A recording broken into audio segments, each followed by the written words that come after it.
بسم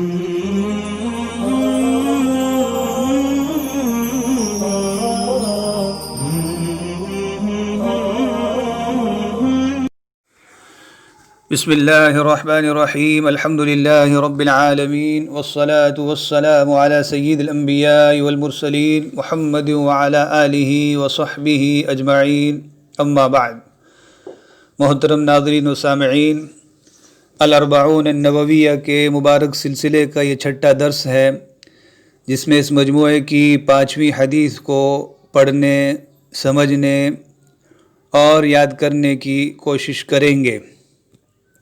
سب سے پہلے حدیث پاک کے الفاظ اور ترجمہ۔ عن ام المؤمنین ام عبد اللہ عائشہ رضی اللہ عنہا قالت قال رسول اللہ صلی اللہ علیہ وسلم من احدث فی امرنا هذا ما ليس منه فهو رد رواہ البخاری ومسلم۔ ام المؤمنین ام عبداللہ سیدہ عائشہ رضی اللہ عنہا سے روایت ہے، فرماتی ہیں رسول اللہ صلی اللہ علیہ وسلم نے ارشاد فرمایا، جس کسی نے ہمارے اس دین میں کوئی نئی بات نکالی جو اس دین میں سے نہ ہو تو وہ مردود ہوگی۔ وفی روایت لمسلم من عمل عملا لیس علیہ امرنا فہو رد۔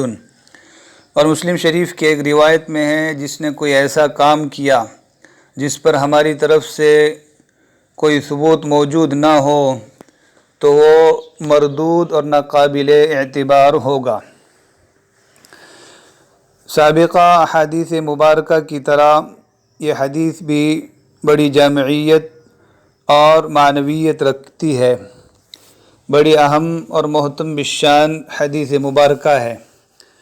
اس کے الفاظ تو بہت مختصر ہیں، لیکن یہ اپنی معنویت کے اعتبار سے دین کا ایک بنیادی قاعدہ، سنت اور بدعت کے مابین حد فاصل اور دین کے سلسلے میں قیامت تک آنے والی بہت ساری الجھنوں کا ایک حل ہے۔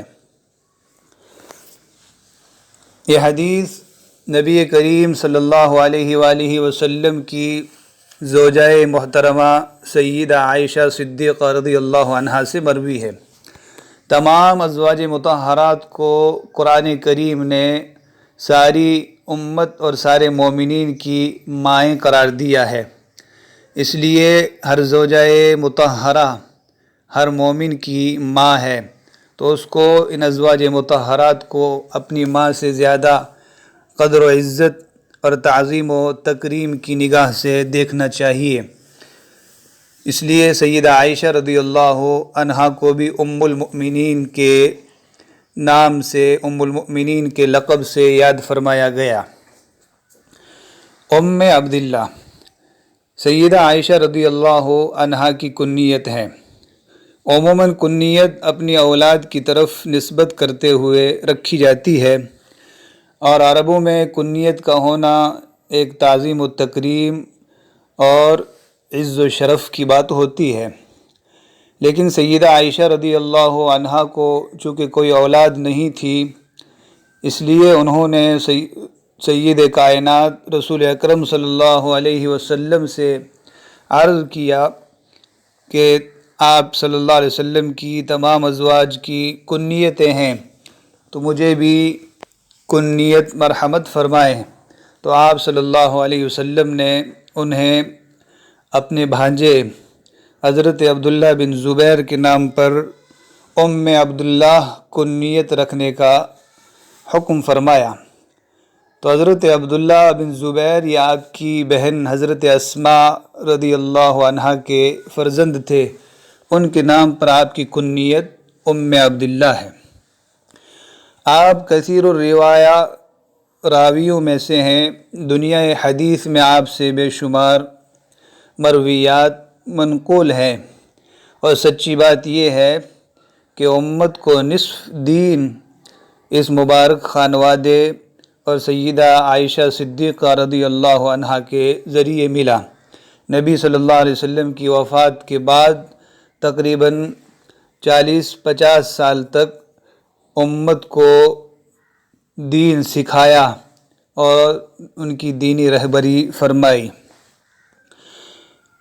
فرماتی ہیں رسول اللہ صلی اللہ علیہ وسلم نے ارشاد فرمایا، من احدث فی امرنا ھذا، جس کسی نے ہمارے اس دین میں کوئی نئی بات نکالی۔ احدث یحدث، احداث کا معنی ہوتا ہے کوئی نئی بات نکال لینا، بدعت نکالنا۔ ایک حدیث میں آپ صلی اللہ علیہ وسلم کا ارشاد ہے، کل محدثۃ بدعہ، کہ دین کے سلسلے میں ہر نئی نکالی ہوئی بات بدعت ہے، اور ہر بدعت گمراہی ہے، اور ہر گمراہی جہنم میں لے جانے والی ہے۔ تو محدثہ اور بدعت یہ دونوں مترادف لفظ ہیں، لفظی اعتبار سے ان کا معنی نئی بات، لیکن اصطلاح میں جب ہم جائیں گے تو علماء کی تعریفات کے مطابق بدعت اور محدثہ الحدث فی الدین بعد الاکمال، یہ بدعت کی تعریف ہے، الحدث فی الدین بعد الاکمال، دین کے کامل اور مکمل ہو جانے کے بعد اس میں کسی قسم کی نئی بات نکالنا، یہ بدعت کہلائے گی۔ اردو زبان میں علامہ شبیر احمد عثمانی رحمہ اللہ کی یہ تعریف آپ کے سامنے پیش ہے۔ فرماتے ہیں، بدعت کہتے ہیں ایسا کام کرنا جس کی اصل کتاب و سنت اور قرون مشہود لہا بالخیر میں نہ ہو، اور اس کو دین اور ثواب کا کام سمجھ کر کیا جائے۔ تو یہ بھی ایک بہترین تعریف ہے جس سے ہم بدعت کو سمجھ سکتے ہیں اور بدعت کو رد کر سکتے ہیں۔ ایسا کام کرنا جس کی اصل کتاب و سنت اور قرون مشہود لہا بالخیر میں نہ ہو۔ قرون مشہود لہا بالخیر سے مراد صحابہ، تابعین اور تبع تابعین کا زمانہ، اس لیے کہ ان زمانوں کے لیے آپ صلی اللہ علیہ وسلم نے اپنی زبان مبارک سے خیر و برکت اور عافیت کی بات فرمائی تھی، اور یہ زمانے امت کے لیے ایک معیار کی حیثیت رکھتے ہیں۔ دوسرے یہ کہ اس کو دین اور ثواب کا کام سمجھ کر کیا جائے۔ حدیث پاک میں بھی ہے، فی امرنا، ہمارے اس دین میں، جس سے وہ تمام چیزیں نکل گئی جن کا دین سے کوئی سروکار نہ ہو، دین سے ان کا کچھ لینا دینا نہ ہو۔ تو جتنے بھی دنیاوی امور ہیں ان میں جو نئی نئی چیزیں ایجاد ہوئی، سواریاں ایجاد ہوئی، مواصلات کے آلات ایجاد ہوئے، موبائل، کمپیوٹر اور سائنس و ٹیکنالوجی کی جتنی ایجادات ہیں، جتنی نئی چیزیں ہیں، وہ اس میں داخل نہیں ہوں گی، وہ کوئی قابل مذمت نہیں، ان سے صحیح استفادہ کرنا جائز اور مباح ہے۔ یہاں اصل مسئلہ دین کا ہے، اس لیے کہ دین یہ کامل اور مکمل ہے، اس میں انسانی عقل کو کوئی دخل نہیں ہے۔ اللہ رب العزت نے کتاب و سنت کے ذریعے امت کو جو دین دے دیا وہ کامل اور مکمل، اور تا قیامت ان کی رہنمائی کرنے کے لیے پوری صلاحیت رکھتا ہے۔ اب کسی شخص کو یہ حق نہیں بنتا کہ اپنی طرف سے اٹھ کر اس دین میں کسی نئی بات کو ایڈ کر دے اور وہ یہ سمجھے کہ یہ بہت اچھی چیز ہے۔ اگر یہ چیز اچھی ہوتی تو اللہ اور اس کے رسول صلی اللہ علیہ وسلم کتاب و سنت میں اس کو ضرور پیش کرتے، اس لیے کہ رسول کریم صلی اللہ علیہ وآلہ وسلم نے ہر بھلی بات کو، ہر اچھائی کو، ہر نیکی کو، ہر خیر خواہی کو امت تک پہنچا دیا، امت کے سامنے پیش کر دیا، اور جتنی بھی برائیاں تھیں، جتنے بھی برے کام تھے، جتنی بھی منکرات تھی، ان سب سے امت کو ڈرایا۔ اب کسی کو اپنی طرف سے کسی نئی بات کو اچھا سمجھ کر دین بنا کر پیش کرنے کی کبھی بھی اجازت نہیں ہو سکتی۔ اس لیے صاحب بدعت کے لیے کتاب و سنت میں بہت زیادہ سخت الفاظ آئے ہیں،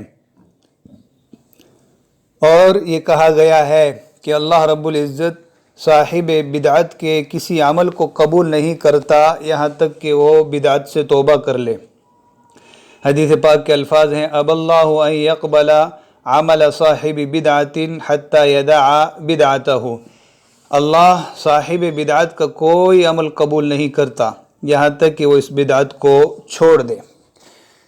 اس لیے کہ بدعتی اپنے عمل سے گویا کہ اس بات کا دعویٰ کر رہا ہے کہ نعوذ باللہ رسول اللہ صلی اللہ علیہ وآلہ وسلم نے اپنے دین پہنچانے میں، اپنی رسالت میں خیانت سے کام لیا۔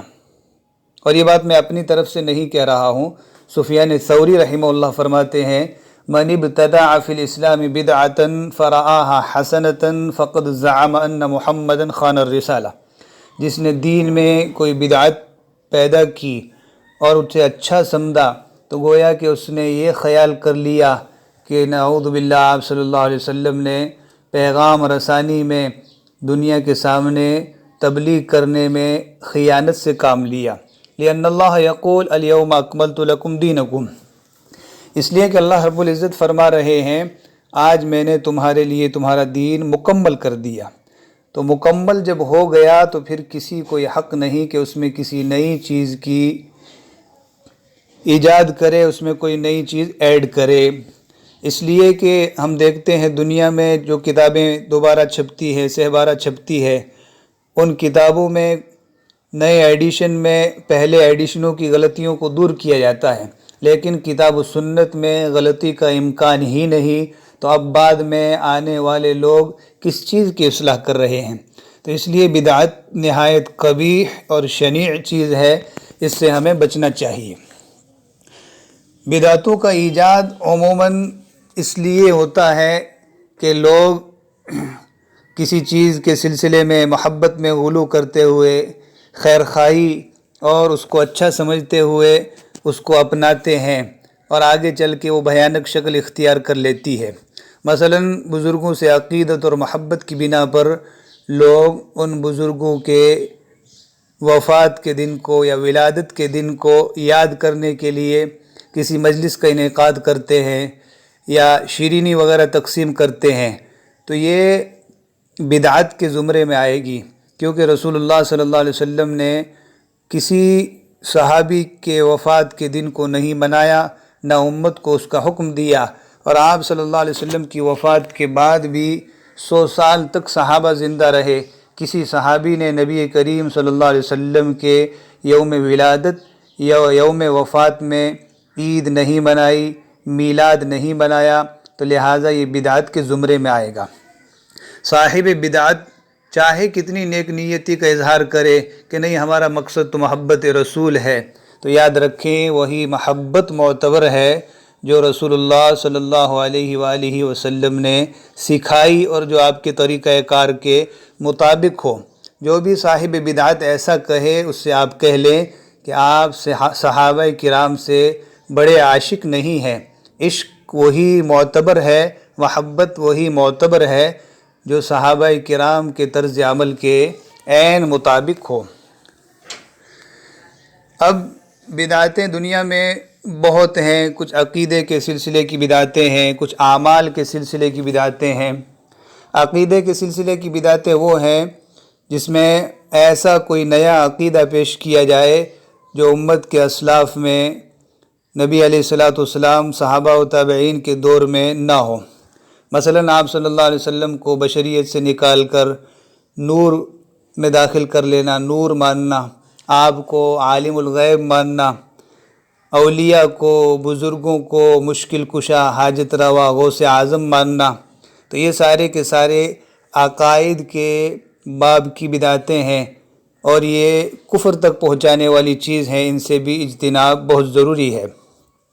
اسی طریقے سے قبروں کو پختہ کرنا، قبروں پر چادر چڑھانا، بزرگوں کے مزارات پر جانا، یہ ساری کی ساری بدعت کی قبیل سے آئیں گی۔ شریعت میں ان کی کوئی اصل موجود نہیں اور یہ مردود اور ناقابل قبول ہیں۔ بدعت کا پہچاننے کا ایک طریقہ یہ بھی ہے کہ بدعت ہر زمانے میں بدلتی رہتی ہے۔ دین ہمیشہ، سنت ہمیشہ ہر جگہ ہر زمانے میں یکساں رہتا ہے، لیکن بدعتیں بدلتی رہتی ہیں۔ آپ ہندوستان کی بدعتیوں کو دیکھو تو ان کا طرز عمل الگ ہوگا، شام، عراق، اس علاقے کے بدعتیوں کو دیکھو تو ان کی بدعتوں کا رنگ ڈھنگ الگ ہوگا، لیکن سنت کو آپ ہندوستان میں دیکھو کہ دنیا کے کسی کونے میں دیکھو، سنت میں یکسانیت ہوگی۔ دوسری بات یہ کہ ایسی عبادتیں جو انفرادی طور پر ثابت ہیں ان کو اجتماعی طور پر کرنا بدعت ہے۔ مثلا نماز کے بعد جو سنتیں پڑھی جاتی ہیں، ان سنتوں کے بعد امام اور مقتدیوں کا مل کر دعا کرنا یہ اجتماعی شکل ثابت نہیں، لہٰذا یہ بدعت ہے۔ نبی کریم صلی اللہ علیہ وسلم نے احادیث مبارکہ میں جن اوراد کو، وظائف کو، درود اور دعاؤں کو آہستہ پڑھنے کو حکم دیا ہے، ان کو زور زور سے چلا کر پڑھنا یہ بھی بدعت کے زمرے میں آئے گا۔ کوئی نیک عمل ہے، اس کے لیے کوئی وقت مخصوص نہیں ہے، اس کے لیے وقت طے کر لینا، التزام کرنا یہ بھی بدعت کے زمرے میں آئے گا۔ مثلا مصافحہ ہے، جب بھی ملاقات ہو مصافحہ کرنا ایک سنت اور باعث اجر و ثواب ہے، لیکن اس کے لیے عید کی نماز یا کسی نماز کے بعد کی تخصیص کر لینا یہ بھی بدعت کے زمرے میں آئے گا۔ تو بدعت کا ایک لمبا چوڑا باب ہے، اس کو سمجھنے کی کوشش کرنی چاہیے اور بدعتوں سے بچنے کی ہر ممکن کوشش کرنا چاہیے، اس لیے کہ بدعتیں یہ غرق کر دینے والے طوفان کی طرح ہیں اور سنت یہ کشتی نوح کی مانند ہے۔ تو جو غرق کرنے والے طوفان سے بچنا چاہے وہ کشتی نوح میں آ جائے، جو کشتی نوح سے پیچھے رہا وہ ضرور غرق ہو جائے گا۔